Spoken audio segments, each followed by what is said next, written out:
They might say, well, yes, Jesus is the way for you, but I've got my own way, my own truth, my own path. Or they might say things like, well, who are you to impose your values upon me? There is something that has gone wrong in our society, in our thinking, where truth is no longer truth in the eyes of many people. But we think that this relative sense of truth is something new. It's not. Pilate would have been well familiar with a group of philosophers known as the Pyrrhonian skeptics back in his day. They actually taught that there's no way that you can know anything for certain. Which is kind of funny when you think about it, because they're asserting that you can't make assertions. There is no absolute truth, except for the truth that there is no absolute truth. I am stating as an objective truth of reality that there is no objective truth in reality. Doesn't make much sense here. But see, this is what was in the ethos of the culture. The Roman Empire was very pluralistic, much like our day today, where there were lots of viewpoints, lots of religions, lots of culture groups. And Pilate had seen it all. He'd been there. You know, some people have certain examples. For instance, I don't like it at all. You know, our modern day culture is so into tolerance. But see, sometimes people give an example of an elephant. You ever heard this illustration? This is a poor illustration, but they'll say that truth is like an elephant with being touched by 3 blind men. And they'll say that, well, one blind man grabbed the tail, and he said, well, this thing is long and wiry. It's probably meant to be used like a rope. And the other one was touching the tusk, and he's like, no, it's hard and it's sharp, and you're not, and it's supposed to be used like a sword or something, or a spear. And the other one was touching the ear. He's like, I don't know what you guys are doing, but no, you're wrong. It's floppy.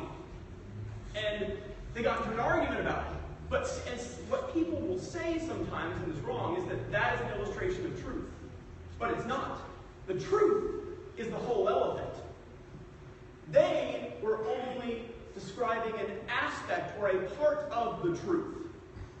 And in the same way, yes, there are some truths that are relative to a person, such as I like ice cream, or chocolate is the best flavor ever, or coffee is wonderful. It's understood that those are relative to me.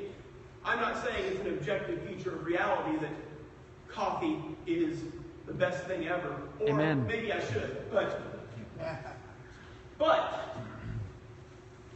what we are describing when Christians say that the Word of God is the truth, that Jesus is the way, the truth, and the life, and no one comes to the Father except through Him, we are saying that this is the whole truth. We're describing the whole elephant, not an aspect of the elephant.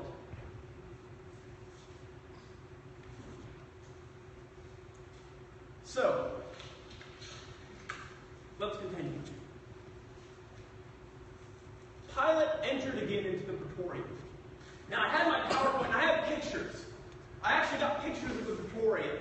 There's 2 different places that archaeologists and historians think it might have been. And I kind of had pictures of some of both of them. But you can picture it in your mind as this big stone structure. And Jesus is standing before Pilate. And it says Pilate summoned Jesus. Catch the irony here. Jesus is the creator of the universe. And Pilate is having the gall to summon God himself before his presence. He's summoning Jesus. And he thinks that he's the one in charge here. That he's the one in control. And he says to him, are you yourself the King of the Jews? He's mocking him. The reason why I said you yourself yourself is because it's very emphatic in the Greek text. It's like, he's not surprised someone is claiming to be king of the Jews. He's looking at this beat up, bloodied pulp of a man who has had his disciples desert him, and his own people turn on him. And he's saying, are you actually the one claiming to be king of the Jews? And notice he doesn't say king of Israel. He doesn't say king of the world. He says king of the Jews. To him, this is a Jewish thing. It's a relative thing. It's just their culture. He doesn't see Jesus as having any bearing on his reality at all. Are you yourself the king of the Jews? What does Jesus respond? He says, are you saying this of your own self, or have others told you about me? You know, when you ask Jesus a question, most of the time, he responds with another question. Is this coming from you? Of course it wasn't. Pilate was going off of his conception, the best he was able to understand. And in his mind, he knew what king was. He had no protection at this point. And so, what you have here is Pilate answered, I'm not a Jew, am I? This matter is just for the Jews. This nation of yours, the reason I translate it that way is because the word can be used to mean nation, people, culture group, ethnic group. Ethnic group is actually where we get, comes from the same Greek root, ethnos, for king. This nation of yours, even the chief priests, have delivered you to me. He thought he was in control. And guess what? The word delivered there can be used of oral tradition. I think Pilate is unknowingly having a double meaning here. The word of God itself has been delivered to him, and he's blinded. Jesus answered, and he says, what did you do? Pilate said. In other words, what did you do to turn your own people against you? You must have done something. Jesus answered, the kingdom which is mine is not from this world. Now, notice the from. Most translations actually, I think, translate this wrong. They'll translate it as of this world. And that's extra clear when you look at it in the Greek because it has the word apo in front of the genitive case, which makes the from even more clear. And it's right theologically, too. Because the kingdom is not something that has nothing to do with this world. It's not a complete otherworldly thing. We believe Jesus is returning. The kingdom is coming to earth. We believe in the book of Revelation there will be a new heaven and a new earth. The bodies that die and go to the ground will be raised. The kingdom of Jesus isn't just some other kingdom of an other world that has no bearing on this one. No, it comes from. And so, when Jesus says that, if the kingdom of myself were from this world, then my subordinates would have been engaging in combat.